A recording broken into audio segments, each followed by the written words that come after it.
BA Defense First Shift. இது எங்கள் team Gokul, Vishnu, Bharat.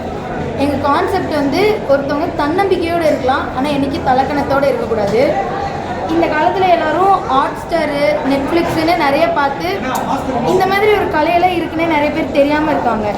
அப்போ ஒரு அவேர்னஸ் இந்த மாதிரியெல்லாம் இருக்குது, இதெல்லாம் ரசிச்சிருக்காங்க அந்த காலத்தில். ஒரு அவேர்னஸ்க்காக ஷேடோ பப்பட்ரி, அதாவது பொம்மலாட்டம் மாதிரி நாங்கள் செஞ்சுருக்கோம்.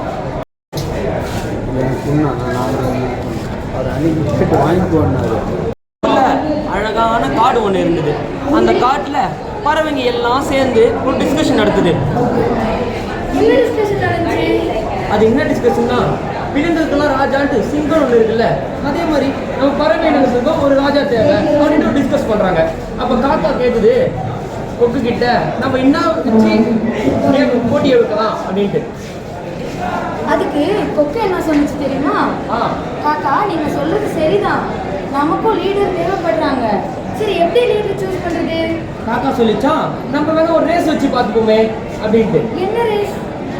இருக்கிறதுல யார் உயரமா பறப்பாங்களோ அவங்க தான் நம்ம போட்டியோட வின்னர், நம்ம அறிவிச்சிடலாம் அப்படின்னு அந்த ஒரு சொல்லிச்சான். மறுநாள் போட்டி வச்சுக்கலாம் சொல்லிச்சான். அப்ப கழுகு, ஹா இது என்ன சின்ன புள்ளத்தனமா இருக்கு, பறவை இனத்துல ரொம்ப ஸ்ட்ராங்கான ஆளு நான் தான், ரொம்ப ஹைட்டா பறக்கக்கூடிய ஆளு நான் தான். தலைக்கணத்துல ஆடாத, நாளைக்கு ஒரு வேளை தோக்குறதுக்கு கூட வாய்ப்பு இருக்கு. யாரா இது நம்மளே இன்சல்ட் பண்ணி பேசுறது? குட்டி குருவி, ஒன்று நாளைக்கு ஜெயிச்சுட்டு அப்புறம் வச்சுக்கிறேன் அப்படின்ட்டு சொல்லிச்சான். மறுநாள் வைங்களா.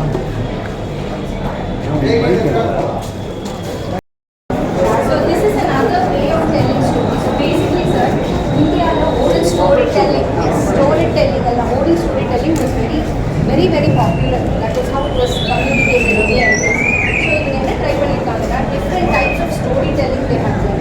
They are trying to present through the different types. This is shadow puppetry. இது வந்து ஷேடோ பப்பட்னு சொல்லுவாங்க. தமிழ்ல இதுக்கு பேர் வந்து தோல்பாவை கூத்துன்னு சொல்லுவாங்க. தோல்பாவை கூத்துன்னு சொல்லுவாங்க. இது வந்து மராத்தாஸ் தான் நிறைய யூஸ் பண்ணாங்க.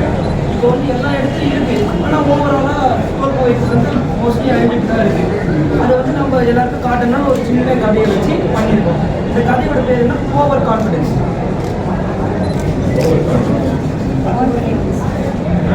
Good morning everyone, honorable chief guests, beloved faculty members and my dear friends. ஒரு மனுஷனுக்கு கண்டிப்பாக நம்பிக்கைன்ற ஒரு விஷயம் இருக்கிறது இந்த உலகத்தில் வாழ முடியும்.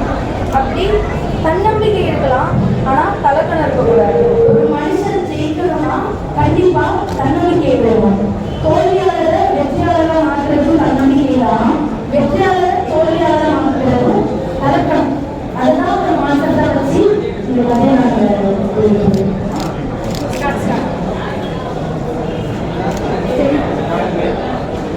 ஒரு ஊர்ல அழகான காடு இருந்துச்சு.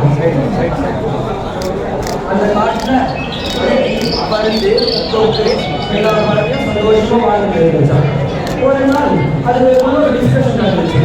அது என்ன டிஸ்கஷன்னா, பறவை இனத்துக்குள்ள ஒரு சிங்கம் இருக்காரு, அதே மாதிரி நம்ம பறவை இனத்தையே ஒரு தலைவர் இருக்கக்கூடாதுன்னு காக்கா வந்து கொக்கு கிட்ட கேட்டுச்சான்.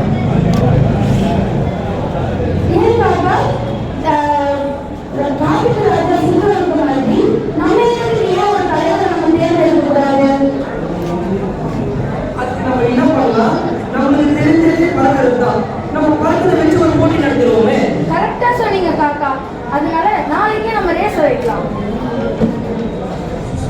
இது என்ன சின்ன பதமா இருக்கு? காட்டிலே ரொம்ப உயரமா பறக்கட்டும் நான் தான், ரொம்ப வலிமையானவரும் நான் தான் கழுகு சொல்லுது. ரொம்ப தலக்கணத்துல ஆடாத, நாளைக்கு யார் ஜெயிக்கிறான்னு பார்க்கலாம். குட்டி குருவி, உனக்கு அவ்வளவு திமிரா? நாளைக்கு உன்னை நான் ஜெயிச்சுட்டு பாத்துக்கிறேன். ஆந்தை விசில் உள்ள போட்டியானது நாளை தொடங்க உள்ளது.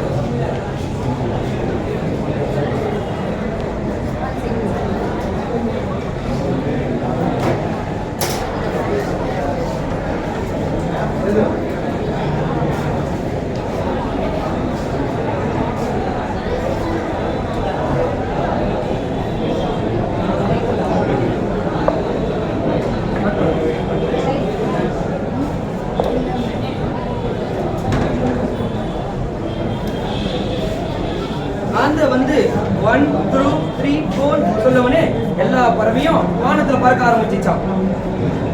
காக்காவும் கொக்கும் என்னதான் ரொம்ப கஷ்டப்பட்டு பறந்தாலும் இந்த கழுகு சொன்ன மாதிரி அதனால அது கிட்ட வந்து கூட தொட முடியல. கழுகு அசால்ட்டா தானாவே மேல பறக்குமா. அது கான்பிடன்ஸ் ரொம்ப அதிகமா இருக்கு அது கிட்ட. பாட்டு பாடியபடியே கழுகு பறக்க தொடங்குச்சு.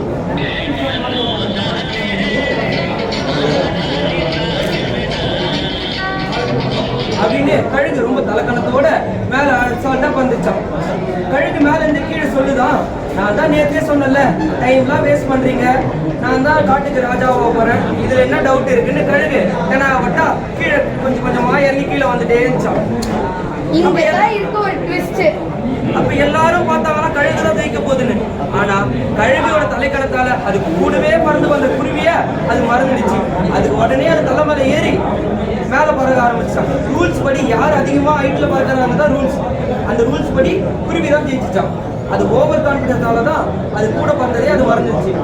வல்லவனுக்கு வல்லவன் வையகத்திலும் உண்டு ஒரு பழமொழி இருக்கு.